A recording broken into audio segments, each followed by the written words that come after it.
자, 이번에 같이 알아볼 내용은 우리 상속과 관련된 내용입니다.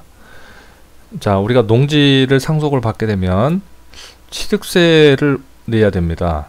그리고 또 경우에 따라서는 상속세를 내게 되는데, 요 과세표준이라는 거죠. 얼마에 평가하느냐 그 이야기입니다. 어떻게 평가하는지 한번 알아야 된다는 이야기입니다.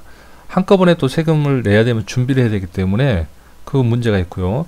특히 농지 같은 경우는 우리 시세라는 거하고 공시지가라는 게 있는데, 이 금액하고 차이가 많이 나는 경우들이 많습니다.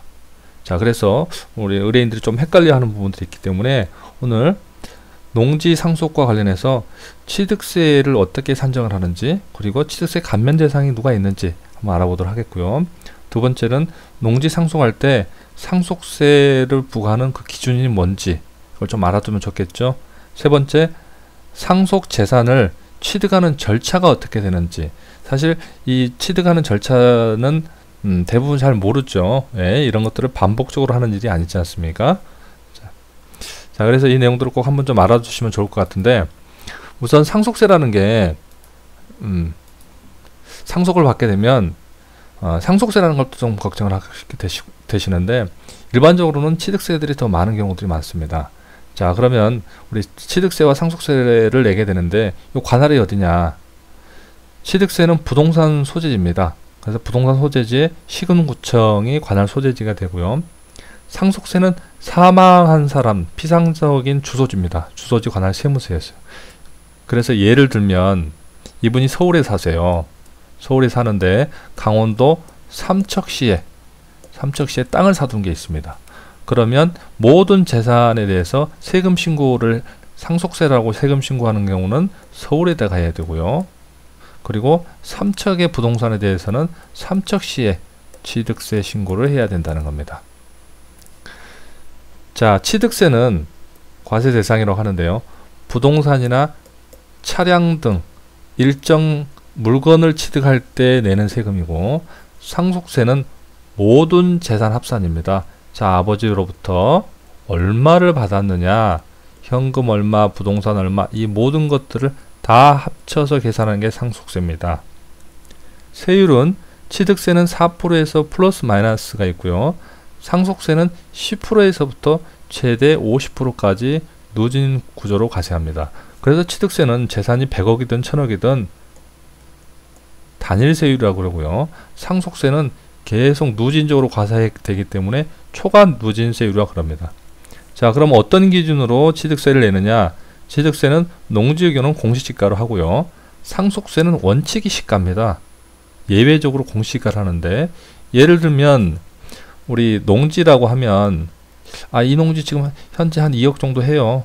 공시지가는 1억입니다. 라고 하면 이 2억 정도 한다라는 이 거래 금액, 거래 호가는 세법에 관한 시가가 아닙니다. 거래가 되지 않았기 때문에. 그래서 대부분 공시지가로 한다는 거죠. 그래서 취득세 과표하고 상속세 과표가 농지가 비슷한 경우가 많습니다. 자, 그래서 납세 의무자는 누가 많을까요? 취득세는 재산에 부동산만 있으면 다 내야 되는 세금이고요. 상속세는 부자들이 내는 세금입니다. 그래서 부부가 있는 경우 재산이 10억 이상 있어야 세금을 낼 수가 있는 거죠. 그래서 납세 의무자는 대부분 취득세가 더 많겠죠. 왜? 10억 이하라도 부동산을 취득하는 경우는 취득세를 내야 되기 때문에 그렇습니다. 자, 그러면 우리 취득세율이 도대체 얼마인지 한번 알아보도록 하죠. 자, 여러가지 자산이 있지만 농지만 가지고 말씀을 드리도록 하겠습니다. 자, 농지를 취득하는 원인이 상속받은 경우가 있고, 증여하는 경우가 있고, 매매하는 경우가 있겠죠. 자, 그래서 그 원인에 따라서 농지 원부가 있느냐 없느냐에 따라 또 세금이 틀려집니다.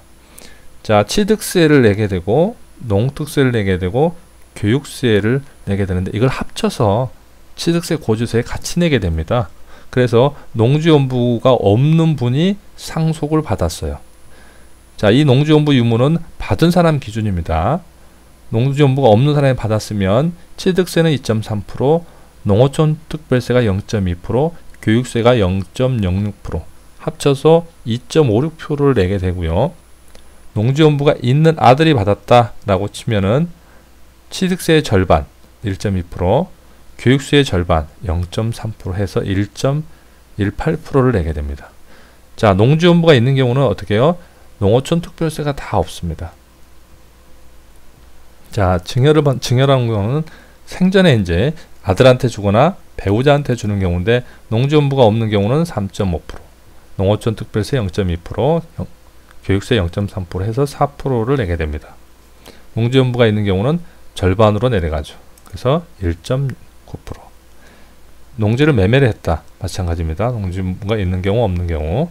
없는 경우는 3%, 농어촌 특별세가 0.2%, 0.2% 해서 3.3%, 1.6% 이렇게 됩니다. 아, 그러면 농지연부가 상속 당시에 있으면 됩니까? 감면받을 수 있나요? 상속 등기 당시에 농지연부가 있는 게 중요하지만 그 농지연부가 만들어진 지 2년이 지나야 됩니다. 그래서 바로 농지연부가 있다라고 해서 그 감면을 받을 수 있는 건 아니라는 겁니다. 자, 그래서 실무적으로 한번 예를 한번 들어보죠. 자, 이 농지가 시가가 2억이라고 하죠. 거래가가 2억입니다. 현재 공시가는 1억입니다. 자, 1억인데 만약 아들이 받게 되는데 이 아들이 공무원이에요. 자, 공무원이면 어떻게 됩니까? 농지연부가 없다라고 가정하면 2.56%, 1억의 2.56%는 256만원을 내게 됩니다. 자, 농민인 아들이 받았다. 그러면 118만원을 내게 됩니다. 자, 금액 차이가 좀 있죠? 예, 그렇습니다. 그래서 상속과 관련된 데서 농지연부의 유무에 따라서 취득세율을 정해주고, 일반적으로 취득세율이 4%이기 때문에 농지를 상속받는 경우, 어쩔 수 없이 상속받는 경우는 이렇게 세율이 일반적인 세율보다는 굉장히 낮다, 이렇게 알아두시면 좋을 것 같고요. 자, 그리고 실무적으로 상속과 관련해서 그 절차가 어떻게 되는지 궁금해 하시는 경우들이 많습니다. 자, 상속 등기는 어떻게 하고 상속이 이루어지면 내가 어떻게 하면 됩니까? 자, 보통 상속 업무는 법무사들이 합니다. 자, 법무사들이 법원 앞에 많이 있죠. 법원 앞에서 재산 정리 업무를 하는데, 그 중에 상속을 하게 되면 이제 상속 구비 서류를 준비해 오면, 자, 이렇게 어떻게 재산을 나눌 겁니까? 라고 협의가 되면 상속인 간에 A, B, C 간에 이제 재산 비율을 정해서 재산을 나눠주는 일을 대행을 하게 되죠. 자, 그러면 이 재산을 이렇게 나누겠습니다라고 시청에 가서 신청을 하면 시청에서 자, 이 재산 중에 취득세 대상이 어떤 게 있습니까? 라고 해서 취득세 납부서를 그 자리에서 발급을 법무사한테 해줍니다.